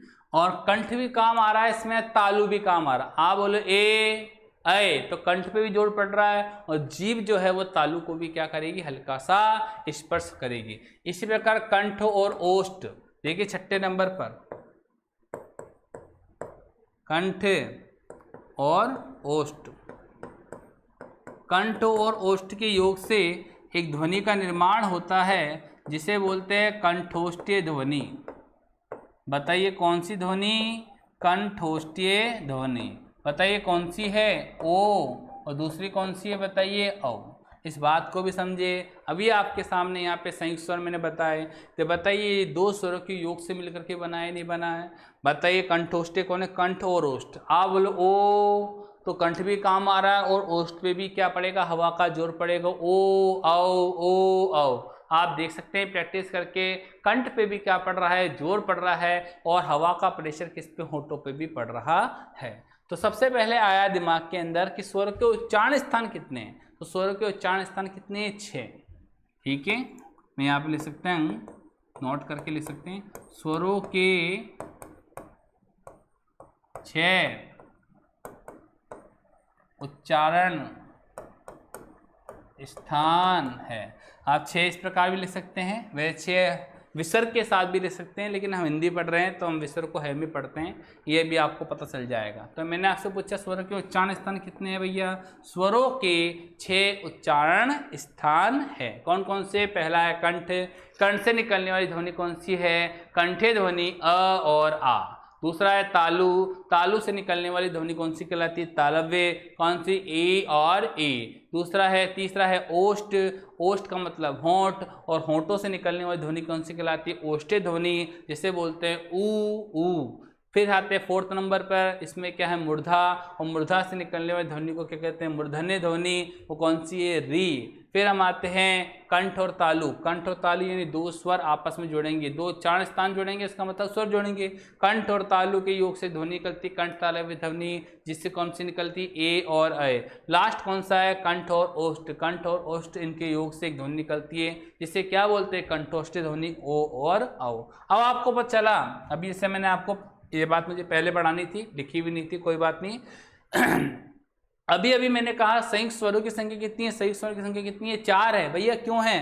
क्योंकि ये 2 स्वर बने हैं, ए ऐ ओ औ, ये 2 स्वरों के योग से मिलकर के बने हैं। और बने कैसे, मैं आपको पहले ही समझा चुका हूँ। ध्यान हो गया आपको कि अ के बाद ई तो ए बना। तो बताइए ये सारे के सारे संयुक्त स्वर कहलाएंगे नहीं कहलाएंगे? तो संयुक्त स्वर कितने हो गए? संयुक्त स्वरों की संख्या कितनी हो गई है? 4 हो चुकी है। ठीक है, तो यहाँ तक हमने पढ़ लिया है। आगे और चर्चा करते हैं इसकी। अब क्लियर हो गई यहाँ तक बात? कोई दिक्कत हो तो पूछ सकते हैं आप, पूछ लेना, अभी तो ऑर्डर है। बाद में जब ऑनलाइन क्लासेस होगी, आपके दिमाग में कोई सा भी कैसा ये प्रश्न हो तो आप मुझसे पूछ सकते हैं। कोशिश करूँगा कि मैं हाथों हाथ आपको वहीं जवाब दूँ। अब हम आगे चलते हैं। आगे देखिए, पहले हमने क्या पढ़ा, थोड़ा रिपीटेशन कर लेते हैं। जो अभी हमने पढ़ाई है उसकी बात का बहुत सिंपल तरीके से हमने समझा ही दिया आपको। स्वर कितने हैं? स्वर 11 होते हैं, स्वर की मात्रा 10 होती है, स्वर के उच्चारण स्थान 6 हैं, संयुक्त स्वरों की संख्या कितनी है? 4 है। ठीक है, अब हम पढ़ेंगे स्वरों का वर्गीकरण, भेद या प्रकार। सबका मतलब एक ही होता है। स्वरों का भेद बोलो, वर्गीकरण बोलो या प्रकार बोलो, सबका मतलब क्या होता है? एक ही होता है। इसके 4 भेद हैं, वो चारों को हमें पढ़ना है। सबसे पहले हम पहला भेद ही पढ़ेंगे। इसमें भी हमको समझाना बहुत अच्छी तरह इस वाली बात को। स्वरों का भेद, वर्गीकरण, प्रकार क्या होता है? देखिए, उच्चारण अवधि, इसमें ये कॉमा हटा देना, ठीक है, ये नहीं है। उच्चारण अवधि, अवधि का मतलब क्या होता है? अवधि का मतलब होता है समय। देखिए, समान उच्चारित शब्द आते हैं, एक तो होता है अवधि, ये भाषा है, किसकी? अवध देश की भाषा है। अवध का मतलब अयोध्या, ध्यान कीजिए। अवधि एक भाषा है। रामचरितमानस की रचना कौन सी भाषा में की गई है? अवधि भाषा में की गई है। और एक होता है अवधि, यहाँ पे मात्रा क्या आ रही? छोटी, तो उच्चारण पे डिपेंड करता है। अवधि अवधि अवधि अवधि, मात्रा पे डिपेंड है। अगर उच्चारण धीमा होगा तो छोटी की मात्रा लग रही है, उच्चारण अगर ज़्यादा हो रहा है तो बड़ी की मात्रा लगी है। अवधि ये क्या है बताइए? भाषा। तो इसका मतलब क्या होता है? समय। इसका मतलब क्या होता है बताइए? समय। तो इस बात को समझें कि उच्चारण अवधि यानी मात्रा काल। मात्रा अभी भी मैंने आपको समझाई, वही बात यहाँ पे वापस रिपीट हो रही है। मात्रा का मतलब वर्णों के उच्चारण में लगने वाला समय, उसे क्या कहते हैं? मात्रा। यानी उच्चारण अवधि कहो या मात्रा काल कहो, बात एक ही है। कहने का तात्पर्य ये है, उच्चारण अवधि यानी मात्रा काल के आधार पर स्वरों का वर्गीकरण। पहला भेद का नामकरण क्या है? उच्चारण अवधि मात्रा काल के आधार पर स्वरों का वर्गीकरण। बहुत इंपॉर्टेंट है इस चीज को समझना। देखिए, जिन स्वरों के उच्चारण में बहुत कम समय लगता है, बहुत कम समय लगता है, तो उन्हें ह्रस्व, तो उन्हें क्या कहते हैं? ह्रस्व। देखो है के नीचे क्या है? री। ठीक है, ह्रस्व स्वर। एवं जिन स्वरों के उच्चारण में ह्रस्व स्वरों की तुलना में लगभग दुगुना समय लगता है, तो उन्हें दीर्घ स्वर कहते हैं। इस बात को समझिए आप कि मूल स्वर कितने हैं? मूल स्वर कितने हैं? तो मूल स्वर भैया 4 ही है। अगर देखा जाए तो मूल स्वर कितने हैं, तो मूल स्वर कितने हैं भैया? 4 ही है। भाई क्यों 4 ही हैं? क्योंकि उनके उच्चारण में बहुत कम समय लगता है। वे 4 स्वर कौन कौन से? अ, ई, उ, री भी बाद में आया, पहले 3 ही थे। तो मूल की बात करें तो अभी वर्तमान में मूल कितने? 4, अ, ई, उ और री। और अ, ई, उ, री ये 4 जो स्वर हैं, अ, ई, उ, री, इनसे मिलकर ही सारे के सारे दीर्घ स्वर बनेंगे और बनते हैं। अब कैसे बनते हैं उस पर भी हम क्या कर लेंगे? चर्चा कर लेते हैं। तो यहाँ पे हमने सिंपल सी बात करी। कोई आपसे पूछे हृस्वर क्या है, तो हृस्वर क्या है? वे स्वर जिनके उच्चारण में बहुत कम समय लगे उन्हें हृस्व, और जिनमें कंपैरिजन कर रहे हैं स्वर की तुलना में लगभग दुगना समय लगे उन्हें क्या बोलते हैं? दीर्घ। आप बोलो सर कौन कौन से बताइए। देखिए इसके अंदर हृस्वर, ये ह्रास्व कर दिया आपने, इसको वापस हृस्व कर देते हैं, ठीक है, हृस्व। ये इसको मैं अच्छी तरह वो लिख देता हूँ, मैंने आप बोलता हूँ। चलो नया कलर ले लेते हैं।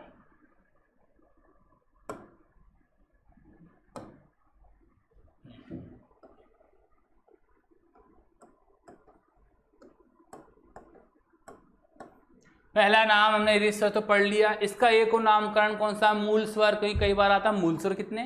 तो मूल का मतलब होता है जड़, जिनसे अन्य स्वर बने हैं। जिनसे क्या? अन्य स्वर बने, उस पर हम चर्चा कर रहे हैं। तो पहला स्वर कौन सा है? हृस्वर।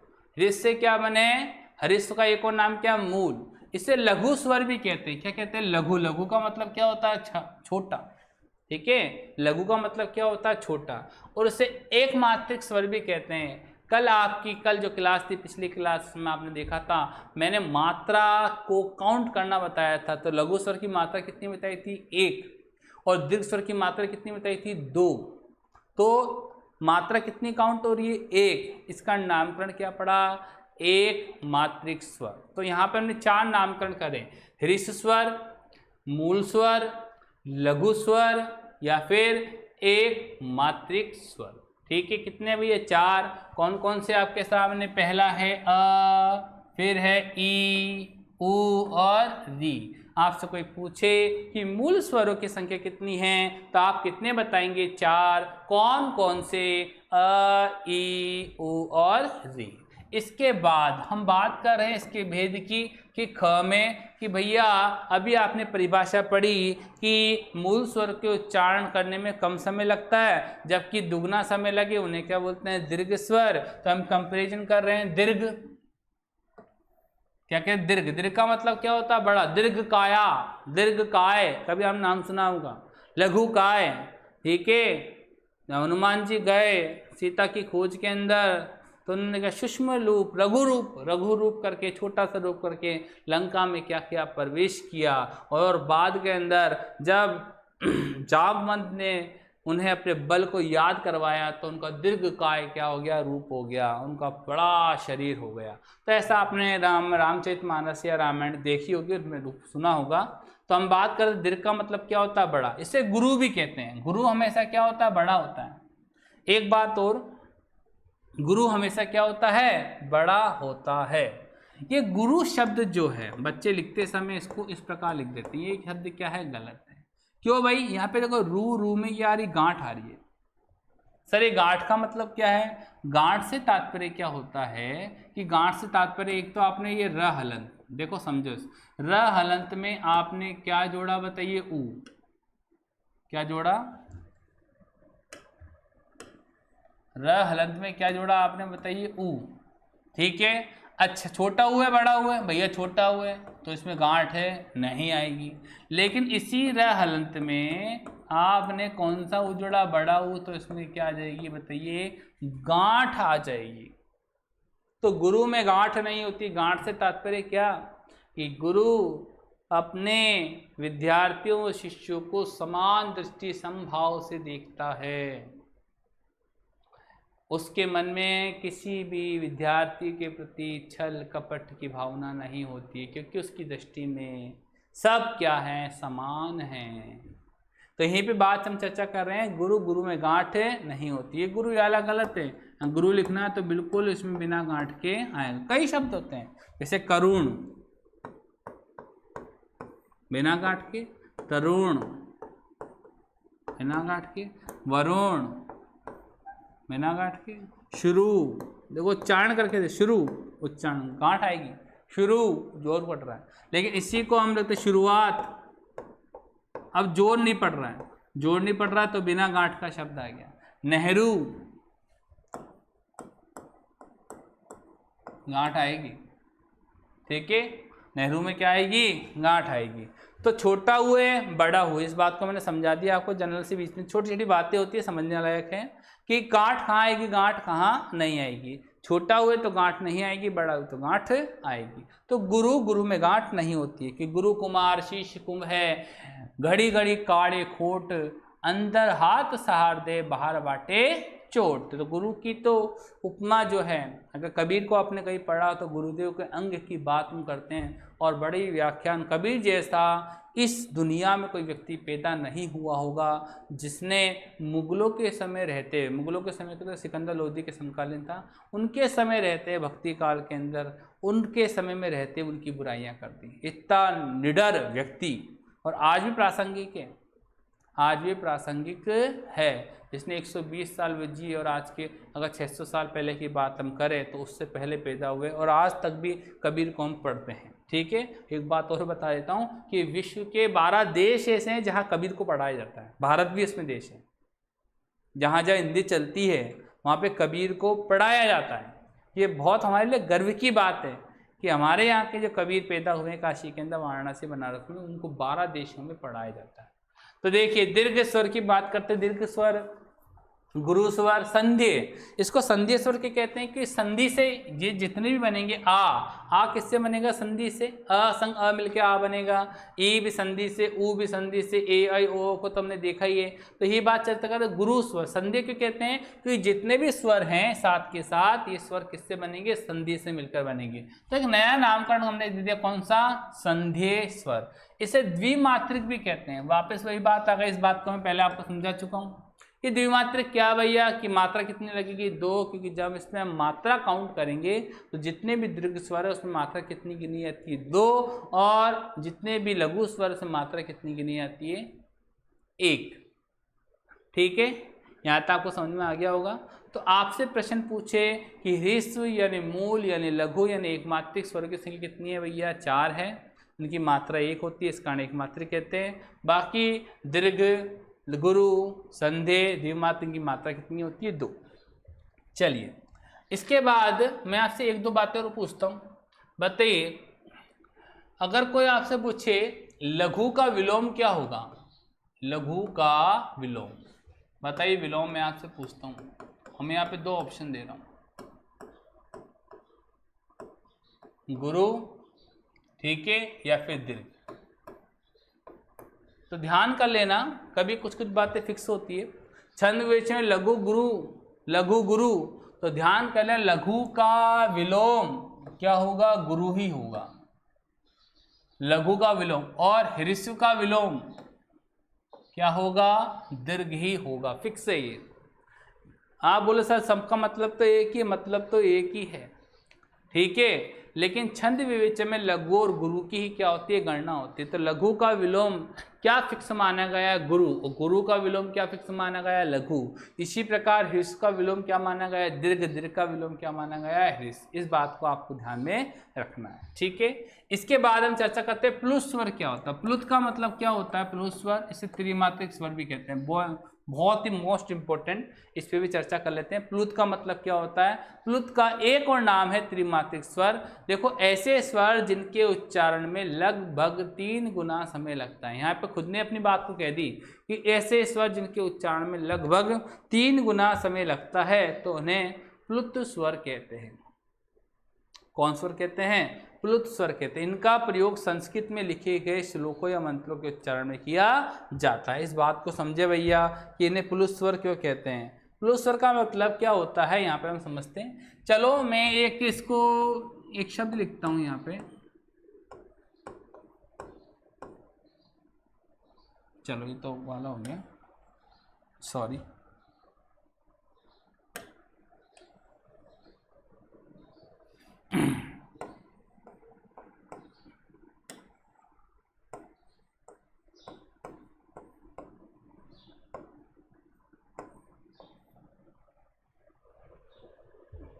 बताइए क्या है, इसको उच्चारण करें पहले तो। क्या उच्चारण होगा? ओ।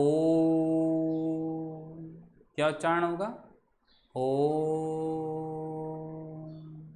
ठीक है, उच्चारण ओम होगा। मेरा प्रश्न आपसे ये है कि ये जो बीच वाला है ये क्या है? ये क्या है? प्रश्न ये है, प्रश्न ये है कि ये क्या है। अब कई बच्चे इसको ई बोलते हैं, सर ई लिखा हुआ है, ऊ लिखा हुआ है। नहीं, ये ई और ऊ नहीं है। मैं बताना चाहूँगा ये वास्तव में है हिंदी की गिनती का 3। अब हिंदी की गिनती कौन कौन से हैं? कई बच्चों को तो आती नहीं होगी। 1 2 3 4 5 6 7 8, ठीक है, 9 और 10। अब दिख रहा है आपको यहाँ पर ये 3 दिख रहा है। ये वास्तव में क्या है? हिंदी की गिनती का 3 है। और जिस वर्ण के पीछे लग जाता है उसका उच्चारण लगभग 3 गुना समय लगाकर किया जाता है।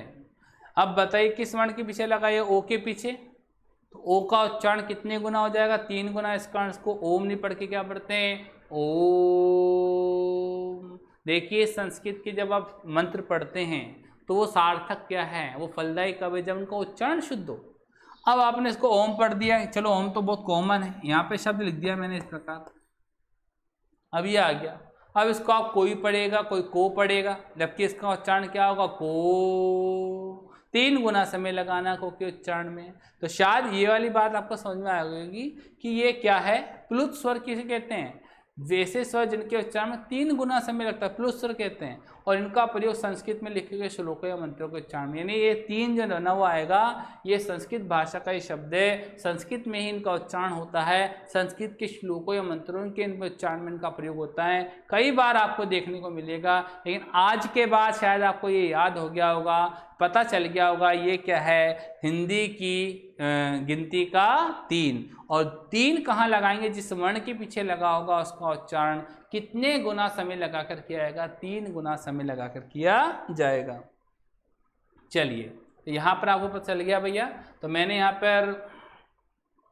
पे लिखा नहीं है, चलो इस बात को हम अच्छी तरह लिख देते हैं।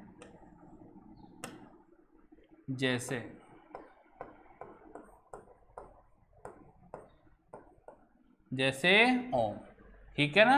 ओम में ये क्या है? हिंदी की गिनती का 3। ओके, यहाँ पे बात आ गई। तो यहाँ पे हमने चर्चा कर ली कि जिन स्वरों का उच्चारण प्लुत के रूप में किया जाता है उसके बाद हिंदी की गिनती का 3 जोड़ दिया जाता है, दर्शा दिया जाता है। जैसे लिखा हुआ है यहाँ पे ओम, ठीक है भैया।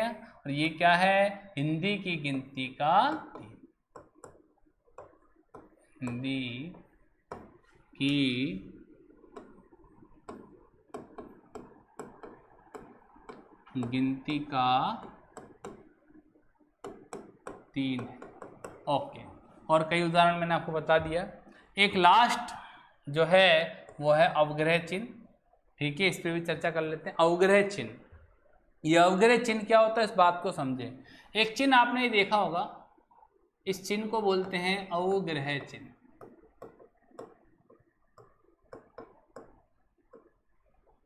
भाई अवग्रह चिन्ह क्या होता है? इसका मतलब होता है किसी ध्वनि का लोप होना। बहुत इंपॉर्टेंट है, ये भी काम की चीज आपकी। किसी ध्वनि का क्या होना? लोप होना। भाई आपके सामने कोई ध्वनि है, ठीक है, और ध्वनि है और ज़्यादा है तो आप उसको क्या करेंगे? लोप करेंगे। तो यहाँ पर भी कोई ध्वनि अगर ज़्यादा है तो इसका क्या जाता है? लोप किया जाता है। इस बात को समझने के लिए जैसे आप इसको पढ़ें इसको क्या पढ़ेंगे?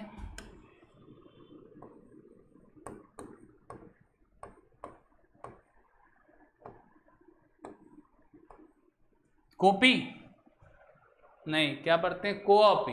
क्या पढ़ते हैं? कोअपी। अ नजर आ रहा है क्या? नहीं, ये नजर नहीं आ रहा है।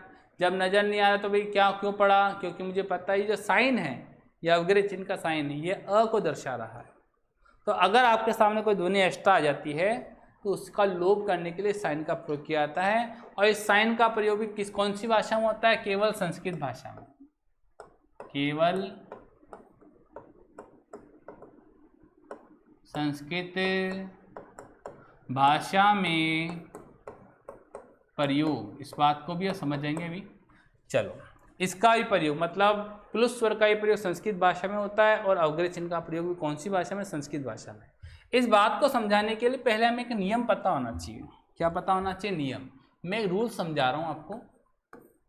नियम क्या है? नियम कहता है यदि विसर्ग से पहले किसका स्वर हो? केवल अस्वर हो। विसर्ग से पहले किसका स्वर हो? केवल अस्वर हो।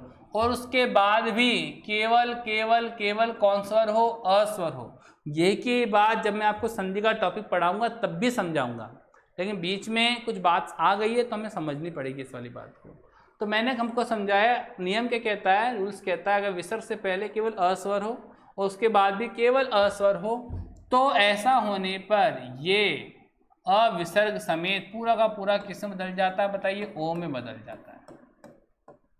ओ में क्या होता है? बोले ओ, बदले जाता है। इस बात को समझे भैया, ओ में कैसे बदलता है, अब इस बात को हम समझते हैं। ठीक है, ओ में क्या होता है? बदल जाता है। अब आपके सामने यहाँ पे देखो शब्द है, मैं इसको वापस लिख रहा हूं। मन विसर्ग धन अनुकूल। मन विसर्ग धन अनुकूल। बताइए न में क्या स्वर जुड़ा हुआ है? अ। मैंने क्या करा? ये न को हलंत करा और यहाँ पे स्वर क्या निकाला? बताइए, अ। ये विसर्ग का विसर्ग, यहाँ पे क्या लिखता हूँ? अनुकूल का। यहाँ पे क्या लिखता हूँ? बताइए,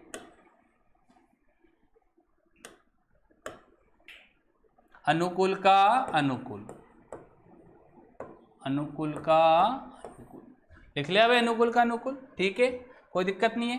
अब बताइए कंडीशन लागू हो रही है नहीं? विसर्ग से पहले क्या है? अ। दो शब्द का आरंभ किससे हो रहा है? बताइए, अ से ऐसा होने विसर्ग समेत किस में बदल जाएगा? ओ में। ये सीधा का सीधा चेंज हो गया। बताइए किसके अंदर? ओ में। और यहाँ पे क्या लिखता हूँ? अनुकूल का अनुकूल, कोई दिक्कत नहीं है। अनुकूल का अनुकूल। और यहाँ पे क्या लिखा? बताइए, मन का मन। अब बताइए न हलंत है या नहीं? जो हलंत है उसके साथ क्या जुड़ेगा? स्वर। ये न में क्या जुड़ गया? ओ। वो तो क्या बन गया? मनो। और इसके साथ मैंने जोड़ दिया अनुकूल का अनुकूल। बताइए क्या सही है? हाँ बोलोगे सर सही नहीं है, ये क्या है? गलत है। हमें ही पता है गलत है। क्यों? यहाँ पे अध्वनि क्या आ रही है? एक्स्ट्रा आ रही है। अब जो चीज़ एक्स्ट्रा आएगी उसको तो हटाया जाएगा। तो अ जब एक्स्ट्रा आ रही है तो उसका मुझे क्या करना पड़ेगा? लोप। और लोप करने के लिए मैं एक साइन दर्शाता हूँ, ये वाला साइन जिसे आप अवग्रह चिन्ह के नाम से जानते हैं। ऐसे लिखें, मानोनुकूल। क्या बात समझ में आ रही है? नहीं आ रही है? लेकिन ये कौन सी भाषा में है? ये संस्कृत भाषा में। अभी मैंने कहा कि इस चिन्ह का प्रयोग कौन सी भाषा में होता है? संस्कृत भाषा में। तो हिंदी वाले कैसे लिखते हैं? तो हिंदी वाले कैसे लिखेंगे? हिंदी वाले लिखेंगे मानोनुकूल। ये किस में लिखेंगे? बताइए, हिंदी वाले। ये बात ध्यान कर लेना, ये हिंदी वाले मनोनुकूल लिखेंगे, लेकिन संधि विच्छेद तो मन विसर्धन अनुकूल ही दोनों का होगा। और विसर्ग शब्द वैसे भी संस्कृत भाषा के हैं, आपको बाद में पता चलेगी, धीरे धीरे पता चलेगी। अभी शुरुआत है, शुरुआत में बहुत सारी बातें आपको सीखनी है। ठीक है, तो आज के लिए इतना ही बहुत है दोस्तों। जहाँ तक मैं सोचता हूँ आपको मेरी बात बहुत अच्छी तरह समझ में आ चुकी होगी। और यहाँ तक जहाँ तक मैंने पढ़ा है इसको आपको पढ़ें ध्यानपूर्वक। आगे की हमने स्वरों का भेद वर्गीकरण प्रकार पढ़ा। पहला प्रकार पढ़ा है कि उच्चारण अवधि यानी मात्रा काल के आधार पर स्वरों का वर्गीकरण भेद या प्रकार। इसका जो दूसरा भाग है भेद प्रकार के अंतर्गत ही ओष्ठों यानी होठों की आकृति के आधार पर, उसके बाद जीभ या जीवा की स्थिति के आधार पर, फिर मुख की स्थिति के आधार पर, वो हम कल पढ़ेंगे। आज के लिए इतना ही है दोस्तों, धन्यवाद।